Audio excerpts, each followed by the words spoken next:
साथियों, बेल्ट्रॉन वैकेंसी 2024 तमाम युवाओं के लिए लेकर आई है सुनहरा मौका। बेल्ट्रॉन का जो तमाम अप्लाई का डेट है, अंतिम तिथि है, कितने उम्र तक के लोग भर सकेंगे, इन तमाम चीजों पर चर्चा करेंगे। लेकिन ये सुनहरा मौका तमाम अभ्यर्थियों के लिए है जो बेल्ट्रॉन से अपनी तकदीर को बनाना चाहते हैं। आइए उसके विषय में सदन में भी क्या कुछ कही गई है, उन तमाम चीजों को रूबरू कराएंगे। चैनल पर नए हैं तो सब्सक्राइब कीजिएगा और चलिए वीडियो को अंत तक देखिएगा। देखिए, बेल्ट्रॉन की अप्लाई डेट जो है वो 20/2/2024 से स्टार्ट हो चुकी है और इसकी अंतिम तिथि जो है 15/3/2024। जी हां साथियों, 15 मार्च को इसकी अंतिम तिथि है। अगर आप रुपया की बात करेंगे तो महिला कैंडिडेट के लिए 250 और जो है कि पुरुष कैंडिडेट के लिए 1000 रखा गया है। और खुशी की बात कि इसके लिए अधिक उम्र की जो है, जो मैक्सिमम एज है वो 59 साल तक के अभ्यर्थी जो अपना तकदीर बनाना चाहते हैं बेल्ट्रॉन के माध्यम से, वह जो है कि इस वैकेंसी में अपना फॉर्म फिल कर सकते हैं। देखिए सरकार इसके विषय में क्या कुछ सदन में कहती है, क्या कुछ चर्चा होती है। इन तमाम चीजों को आप वीडियो के अंत तक बने रहेंगे तो समझ पाएंगे, जान पाएंगे। आइए ले चलते हैं सीधे सदन की बातों से रूबरू कराते हैं। जैसा कि आप देख सकते हैं, ये चैप्टर वाइज एनसीईआरटी एससीईआरटी के 5000 प्लस क्वेश्चंस हैं। इसमें क्या खास है? खास बात है कि कक्षा 6 से 3 से 5 के लिए पर्यावरण अध्ययन के सारे क्वेश्चंस आपको देखने को मिलेंगे। कक्षा 6 से 10 के लिए सामाजिक विज्ञान के सारे प्रश्न देखने को मिलेंगे और साथ साथ कक्षा 6 से 10 के लिए विज्ञान के सारे प्रश्न देखने को मिलेंगे। और ये जो बुक है, जो भी बीपीएससी एग्ज़ाम आज के डेट में हो रहा है, आप देखेंगे जितने भी उनके अधिकारी हैं यही कहते हैं कि एनसीईआरटी एससीईआरटी बेस्ड ही हम क्वेश्चन पूछते हैं और हमेशा पूछा भी जा रहा है। ये देखिए, कक्षा 3 के सारे जितने भी चैप्टर्स हैं, चैप्टर बाई चैप्टर आपको यहाँ पे देखने को मिलेंगे। प्रश्न सिर्फ आपको देखने को मिलेंगे। ये देखिए कक्षा 4, फिर कक्षा 5, इस तरीके से आपको सारे के सारे प्रश्न देखने को मिलेंगे। और फिर इसी तरीके से आप देख सकते हैं, ये हो गया आपका कक्षा 6, 7, 8, 9, 10 एनसीईआरटी, फिर एससीईआरटी, क्योंकि एनसीईआरटी एससीईआरटी दोनों पे के सिलेबस पे ही क्वेश्चन पूछे जा रहे हैं लगातार। और इतने टीआरई 1 हो गया, टीआरई 2 हो गया और जितने भी एग्ज़ाम्स हैं सब में आप देख सकते हैं सक्षमता हो गए कि हार्डनेस जो है, जो क्वेश्चंस यहाँ से पूछे जाते हैं जो कि और किसी बुक में नहीं मिलता है, क्योंकि हर एक क्वेश्चन को जो बनाया जा रहा है उनके द्वारा, आयोग के द्वारा, वो बिल्कुल चैप्टर के बीच में से पूछा जाता है। तो ये देख सकते हैं जितने भी आपको चैप्टर्स हैं यहाँ आपको देखने को मिल रहा है। और सिर्फ प्रश्नों का आकलन है और सभी प्रश्नों का व्याख्या सहित उत्तर भी दे रखा है, जिससे आपको पढ़ने में आसानी रहेगा, याद करने में आसानी रहेगा, अपने आप को चिंतन करने में आसानी रहेगा। और जितने भी पीपीएससी के सुपरस्टार टीचर्स भी हैं तो वो भी एक ही बात कहते हैं कि ज़्यादा से ज़्यादा प्रश्नों को आप लगाइए। जितने प्रश्नों को आप लगाएंगे उतना ही आपको फ़ायदा होगा, उतना ही आपको आप एग्ज़ाम क्रैक करने में इजी रहेगा। अगर आप देखते होंगे बहुत सारे इंटरव्यू में तो जो देख के निकल रहे हैं एग्ज़ाम में सक्षमता में, तो वो लोग क्यों नहीं कर पा रहे हैं एग्ज़ाम को अच्छे से क्लियर? कारण ये है कि उन्होंने प्रैक्टिस की कमी है। तो अब देखिए, इतने नंबर ऑफ़ क्वेश्चंस आपको दे रखे हैं NCERT SCERT chapter by chapter. कोई भी बुक आपको मार्केट में चैप्टर बाय चैप्टर नहीं मिलेगा।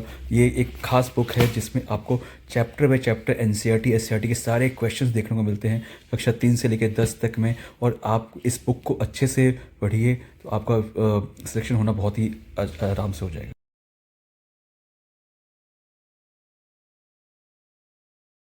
कहीं विभागीय खामी है, विभागीय त्रुटि है, इसको मंत्री महोदय एक बार दिखवा लें। क्योंकि वेतन से काटा जाना हमको नहीं लगता है ये।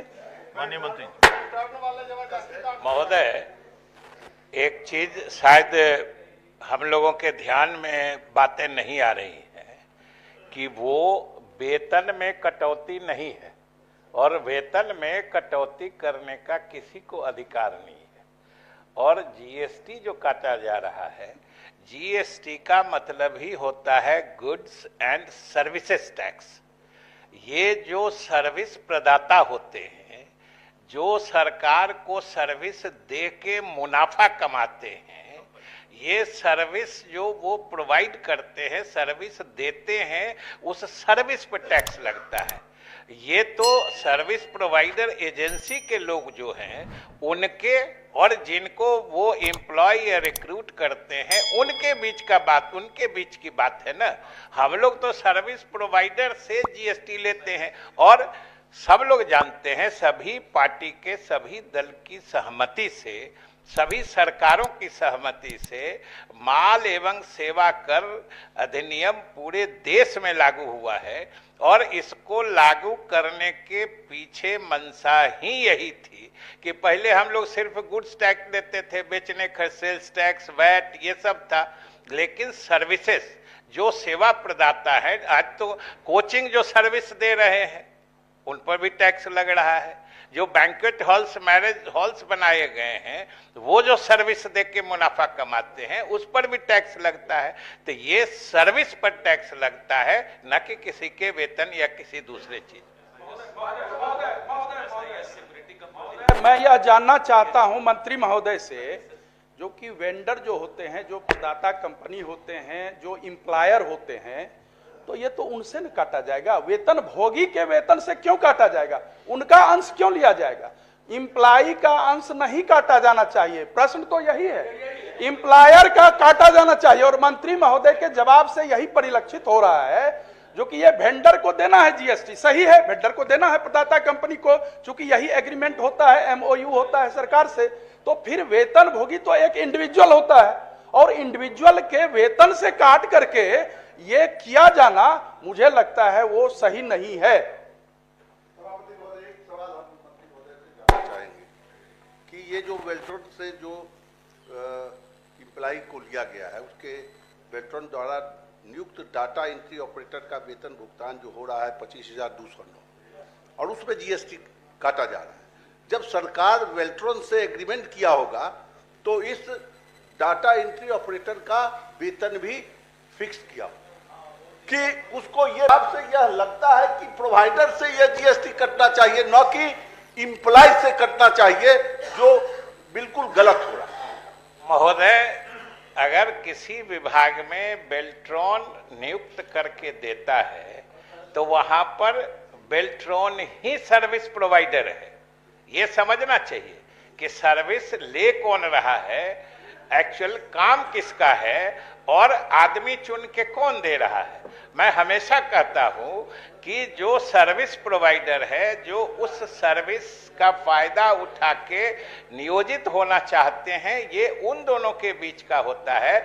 और सेवा, किसी तरह की सेवा पर कर लगना, ये पूरा ऑल इंडिया फेनोमेनन है, सब जगह लगता है और सब जगह दिया जाता है। भी देते हैं, कॉलेज में प्रोफेसर हैं, सेवा कर सबसे लिया जाता है, लेकिन ये जीएसटी की बात हो रही है, सेवा कर की बात नहीं है, सर्विस टैक्स को।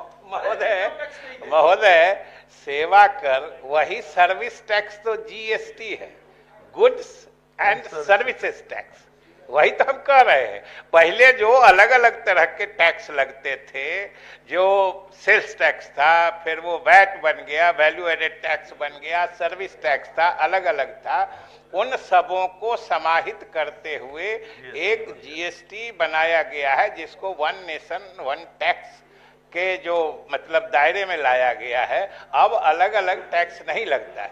महोदय, वो कंपनी पैसे कितने लेती है और जो एम्प्लॉय है उसको देती कितनी है, ये भी तो स्पष्ट होना चाहिए। हो सकता है वो पैसे सर्विस प्रदाता जो है वो ज्यादा पैसे ले रही हो और उनको कम दे रही हो, और आंखों में धूल झोंकने के लिए जीएसटी जो है वो फुल्ली कंप्यूटराइज्ड ऑटोमेटिक सिस्टम में है। कोई कंपनी हो, चाहे कोई निजी कंपनी हो या बेल्ट्रॉन हो, अगर जीएसटी मद में पैसे काटती है तो वो सीधे उसी दिन जीएसटी के खाते में जमा हो जाता है, चाहे सीजीएसटी हो, सेंट्रल जीएसटी हो, एसजीएसटी हो, स्टेट जीएसटी हो या आईजीएसटी हो। और जिस भी खाते में पैसा जाता है, चाहे सेंट्रल जीएसटी में या स्टेट जीएसटी में, दोनों के खाते से पैसा आधा आधा, दोनों जगह जहां भी दीजिएगा, आधा आधा केंद्र सरकार और राज्य सरकार के बीच उनका बंटवारा होता है। चलिए, प्रश्न संख्या 69। उम्मीद करते हैं सदन में जो बेल्ट्रॉन को लेकर बात हुई है उन्हें आप सुने होंगे। अगर अब तक आप बेल्ट्रॉन फॉर्म फिल नहीं किए हैं तो जरूर करें, जिसका लास्ट डेट 15 मार्च तक दिया गया है।